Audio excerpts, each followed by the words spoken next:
વડોદરા શહેરમાં આજે સવારથી જ વાદળછાયું વાતાવરણ જોવા મળ્યું હતું. હવામાનમાં અચાનક આવેલા ફેરફારને કારણે શહેર સાથે ગ્રામ્ય વિસ્તારોમાં પણ માવઠાની અસર જોવા મળી રહી છે. રાજ્યના અનેક જિલ્લાઓમાં માવઠાથી ખેડૂતોના ઊભા પાકને નુકસાન થવાના અહેવાલો મળી રહ્યા છે. ગુજરાતમાં શિયાળાની ઋતુ વચ્ચે અણધાર્યો વરસાદ શરૂ થતાં હવામાનમાં ચોમાસા જેવી સ્થિતિ સર્જાઈ છે.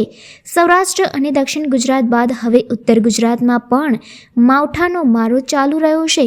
બનાસકાંઠા જિલ્લામાં છેલ્લા 24 કલાકથી વરસાદી માહોલ યથાવત છે. વડોદરામાં સવારથી જ વાદળછાયો આકાશ અને ઠંડી પવન અનુભવાઈ રહ્યો છે. શહેરજનો અચાનક જ બદલાયેલા માહોલને લઈને મૂંઝવણમાં જોવા મળી રહ્યા છે.